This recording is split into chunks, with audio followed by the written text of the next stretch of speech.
आप अनेकों टीम प्रमुख बहुत अच्छा कार्य कर रहे हो, लाखों लाख स्वयंसेवी कार्यकर्ता कार्य कर रहे हैं, मगर कई बार कुछ टीम प्रमुखों के द्वारा कुछ गलतियां की जाती हैं। मैंने कहा किसी के घर में चालीसा पाठ कराने जाओ तो जो रूखा सूखा मिले वो नाश्ता खाने को दे दे तो ले लो, अन्यथा उसे कम प्रेरित मत। घर के से खा के जाओ, अपने घर में लौट के आके खाओ। ज्यादा खर्चीला कोई कार्यक्रम ना होने दो। इसलिए हर तहसीलों में, जिलों में अलग अलग टीमें बनाई गई हैं, हर जगह देश स्तर पर। किसी से भी आने जाने का किराया मत लो,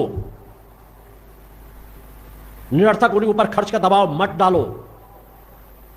कोई भी व्यक्तिगत कार्य करता है, अपना घर में कार्यक्रम करा लो, वो कुछ अपना भंडारा देना चाहता, कुछ करना चाहता कर सकता, मगर दो लोग मिलकर के भी अगर किसी कार्यक्रम आयोजन को पूर्ण कर रहे हो तो उसमें प्रसाद रूम में सिर्फ खिचड़ी प्रसाद ही बंटवाई जाएगी और कोई अन्य भोजन नहीं कराया जाएगा। ये यात्रा किसी को खाने पीने संतुष्ट करने के लिए नहीं चल रही। हम मां की आराधना के लिए बैठते हैं, हमें मां की आराधना करना है। उन छोड़ों पर शुद्ध सात्विक पवित्र भोजन करना चाहिए, कम खर्चीला करना चाहिए। अपनी आराधना को खर्चीला मत बनाओ, गरीब से गरीब व्यक्ति चालीसा पाठ करा सके। इसलिए सभी को कहा गया निःशुल्क भाव से जाएं और वहां कार्यक्रम कराएं। कोई भी बच्चा सूर्योदय के समय सोता नहीं होना चाहिए। अगर तुम उसको स्वस्थ रखना चाहते हो, बीमारियों से बचाना चाहते हो। बड़े भी अगर कोई थकावट है तो सूर्योदय के समय जगे और दिन में अगर आवश्यकता पड़े तो थोड़ा रेस्ट कर ले। तो आज एक फिर अन्य आपने 11 संकल्प तो आप लोग कराए गए, कुछ संकल्प से आप पहले से बंधे हुए हो। कितने लोग हैं जो मेरी बातों में बराबर अमल करते हैं? हाथ उठा ले, सभी हैं। तो नीचे कर लें हाथ। आज से मेरे इस एक आदेश का पालन करोगे कि आपका बच्चा आपसे नाराज हो जाए, असंतुष्ट हो जाए, तब भी उसकी परवाह न करना। यह गुरु का आदेश है। वास्तव में तुम हिंदू हो, सनातनी हो, तो आज के बाद से अपने बच्चों को सूर्योदय के पहले अवश्य जगा देना। सूर्योदय के काल में कोई बच्चा सोता न रहे आपके घर में। अगर अपने घर में सुख शांति समृद्धि चाहते हो। आपका गुरु 2:30 बजे रात से जगता है। आपसे नहीं कहता कि आप 2:30 बजे रात से जगो, आपके लिए जगता है। मेरी हर पल की साधनाएं समाज के लिए समर्पित है। 11 बजे रात के पहले विश्राम नहीं होता। आज 40 वर्षों की एक यात्रा उसी प्रकार चल रही है। 25-30 वर्षों से तो सिर्फ मेरे सामने मेरी यात्रा को देख रहे हैं। आपसे सिर्फ इतना चाहता हूं कि ब्रह्म मुहूर्त में जग जाओ, सूर्योदय के पहले जगो और से। और जो सूर्योदय के पहले स्नान करके पूजन में बैठ सके तो और सौभाग्यशाली है। मेरे द्वारा तो अपनी एकांत की साधना हमेशा, आज मैं जितने समय पहले की यात्रा, अगर मैं 9-10 वर्ष के बाद की यात्रा से सोचता हूं तो कभी ऐसा नहीं हुआ कि मेरी साधना सूर्योदय के पहले न हो गई हो।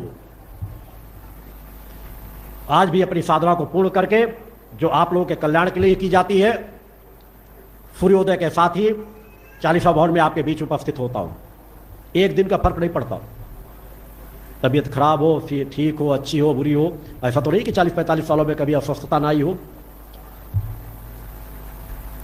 मगर मैंने कभी भी अगर सांस ले रहा हूं तो अपने कर्म को करूंगा अवश्य।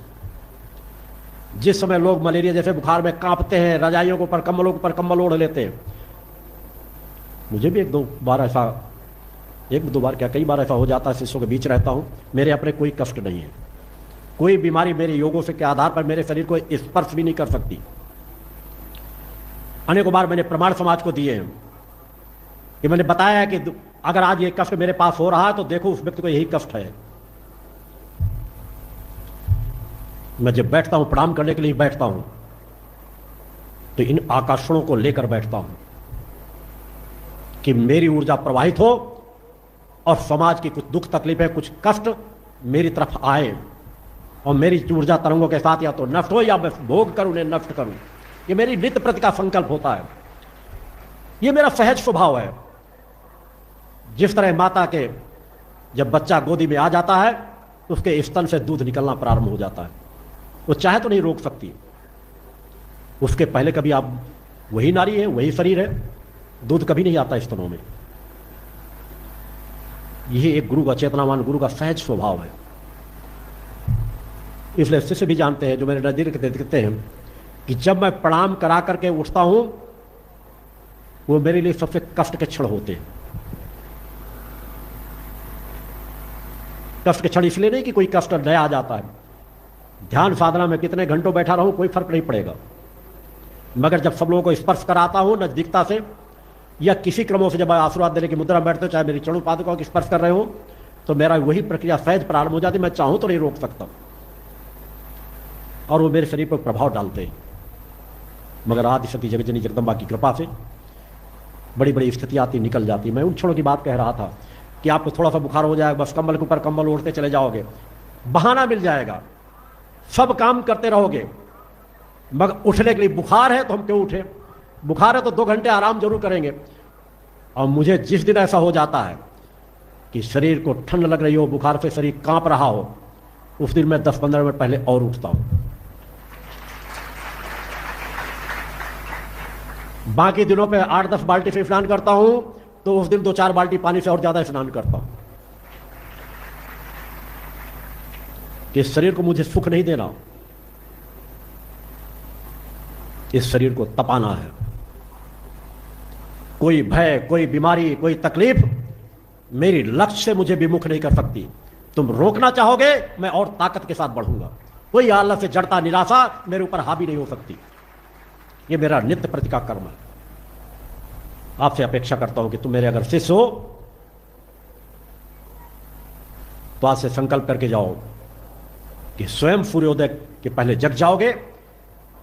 1-2 साल के अपने बच्चे उनको छोड़ करके हर बच्चे को सूर्योदय के समय जगाओ, और उसे उस समय कुल्ला करा के, मुंह धुला करके अन्य क्रमों में व्यस्त कर दो।